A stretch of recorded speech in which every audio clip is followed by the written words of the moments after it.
आज के युग में यदि किसी बीमारी ने सबसे गहराई तक मनुष्य को घेर रखा है, तो वह शरीर की नहीं, बल्कि मन की व्याधि है। बाहर सब कुछ ठीक दिखता है, लेकिन भीतर एक अजीब सी बेचैनी पलती रहती है। बिना किसी ठोस कारण के मन भारी हो जाता है।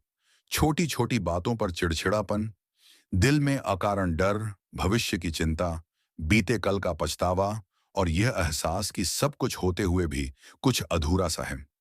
लोग इसे तनाव कहते हैं, कोई इसे घबराहट का नाम देता है, कोई अवसाद समझ लेता है। लेकिन सच्चाई इससे कहीं गहरी है। यह आत्मा की वह आवाज है जो भीतर से पुकार रही होती है, अब बहुत हो गया, अब मुझे शांति चाहिए। जब यह पुकार उठती है, तब मनुष्य अनजाने ही किसी ऐसे सहारे की तलाश करता है जो शब्दों से परे हो। ऐसे ही समय में जब कोई व्यक्ति चलते फिरते, उठते बैठते महादेव का नाम लेना शुरू करता है, तो उसे खुद भी पता नहीं चलता कि भीतर परिवर्तन कब शुरू हो गया। शुरुआत में लगता है कि बस नाम ही तो ले रहे हैं, इससे क्या बदल जाएगा। लेकिन धीरे धीरे मन का शोर कम होने लगता है। जो दिमाग पहले हर पल उलझनों से भरा रहता था, वह कुछ क्षणों के लिए ही सही शांत होने लगता है। यह कोई चमत्कार नहीं, यह शिव का स्वभाव है। मन को जब सच्चा सहारा मिल जाता है, तो वह भटकना छोड़ देता है, और शिव का नाम मन का सबसे मजबूत आधार है। जो लोग निरंतर शिव नाम जप करते हैं, उनके जीवन में सबसे पहला परिवर्तन भीतर घटित होता है। मन जो पहले हर बात पर तुरंत प्रतिक्रिया करता था, अब ठहराव सीखने लगता है। क्रोध पहले जैसा तीव्र नहीं रहता। निराशा मन पर उतनी भारी नहीं पड़ती। जिन विचारों ने कभी रातों की नींद छीनी थी, वे अब उतनी शक्ति नहीं रखते। धीरे धीरे भीतर की अव्यवस्था सुलझने लगती है। वर्षों से मन में जमा हुआ शोर शांत होने लगता है, जैसे किसी ने भीतर की भीड़ को धीरे धीरे खाली कर दिया हो। इसके बाद परिवर्तन बाहर भी दिखाई देने लगता है। चेहरे पर एक अलग ही शांति झलकने लगती है।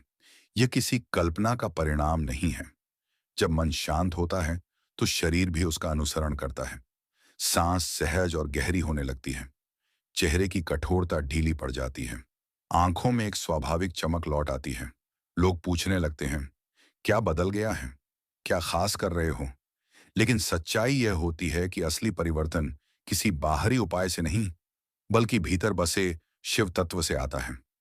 धीरे धीरे व्यक्ति अनुभव करता है कि जीवन की कई उलझनें अपने आप सुलझने लगी हैं। जो कार्य लंबे समय से अटके थे, उनमें गति आने लगती है।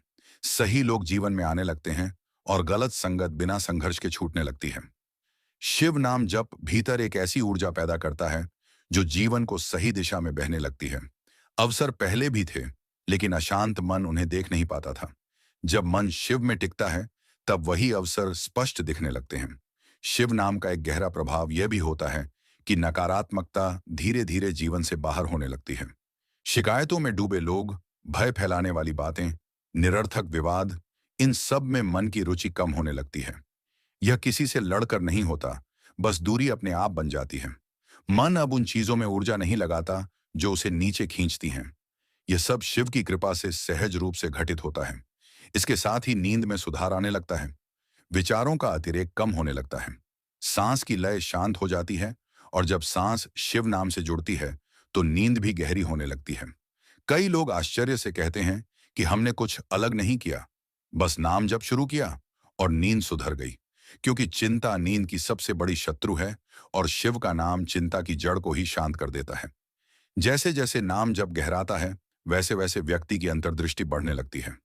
अब वह सहज ही समझने लगता है कि कौन सा मार्ग उसके लिए उचित है और कौन सा नहीं।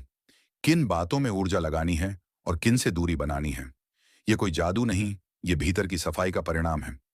जब मन निर्मल होता है, तो भीतर की आवाज स्पष्ट सुनाई देने लगती है। शिव नाम का प्रभाव कर्मों पर भी पड़ता है। कर्म केवल बाहरी कार्य नहीं होते, बल्कि भीतर जमा हुई ऊर्जा भी होते हैं। गलत आदतें, नकारात्मक सोच, अव्यवस्थित इच्छाएं, ये सब ऊर्जा बनकर मन में जमा हो जाती हैं। शिव नाम जब उस ऊर्जा को धीरे धीरे हल्का करने लगता है, जैसे अग्नि में डालकर भस्म कर दिया गया हो। वर्षों से जमा बोझ उतरने लगता है, और एक दिन व्यक्ति स्वयं कह उठता है, लगता है भीतर कुछ बहुत भारी था, जो अब हट गया है। जब भीतर का बोझ उतरता है, तो व्यक्ति की उपस्थिति ही शांति देने लगती है। वह कुछ बोले या न बोले, उसके आसपास बैठने वाले सुकून महसूस करते हैं। ये किसी दिखावे का परिणाम नहीं, बल्कि शिव की मौन कृपा है। शिव नाम जप मन से अपराध बोध, भय, पछतावा और पुरानी थकान को धीरे धीरे घोल देता है। एक दिन व्यक्ति महसूस करता है कि वह पहले जैसा नहीं रहा। उसका मन खुल गया है और भीतर महादेव का वास होने लगा है। जीवन में एक ऐसा समय अवश्य आता है जब इंसान भीतर से टूट जाता है, जब लगता है कि अब सहन शक्ति समाप्त हो गई है, रास्ते बंद हो गए हैं। कोई रोता है, कोई चुप हो जाता है, कोई गलत दिशा में कदम बढ़ा देता है। लेकिन जो व्यक्ति उस समय शिव का सहारा ले लेता है, वही संभल पाता है। क्योंकि जब इंसान सबसे अधिक टूटा होता है, तब महादेव उसके सबसे निकट होते हैं। शिव नाम वही सेतु है जो टूटे मन को भगवान से जोड़ देता है। एक बात हमेशा याद रखने योग्य है, यदि आप शिव का नाम जप कर पा रहे हैं, तो यह केवल आपका प्रयास नहीं है, यह स्वयं महादेव की कृपा है। बिना उनकी अनुमति के कोई भी व्यक्ति उनके नाम में टिक नहीं सकता। यदि आज आपके जीवन में शिव नाम आया है, तो समझिए यह एक बुलावा है। यहीं से भीतर की यात्रा और गहरी होती है। जब नाम जप के साथ थोड़ा ठहराव आ जाता है, तब भीतर की एक नई यात्रा शुरू होती है। यह यात्रा बाहर की नहीं, भीतर की होती है। धीरे धीरे शिव कोई मूर्ति या चित्र नहीं रह जाते, बल्कि एक अनुभूति बन जाते हैं। ऐसी अनुभूति जो शोर में भी मौन देती है और अकेलेपन में भी साथ निभाती है। जब नाम सांसों से जुड़ जाता है, तब पहली बार ध्यान का वास्तविक अर्थ समझ में आता है। ध्यान कोई मुद्रा नहीं, बल्कि मन की तरंगों का शांत हो जाना है। शिव का मार्ग सरल नहीं है, लेकिन यह सबसे सच्चा है। इस मार्ग पर कभी भक्ति का रस उमड़ता है, तो कभी सूखापन भी आता है। जब मन सूना लगे, भजन में रुचि न रहे, तब घबराना नहीं चाहिए।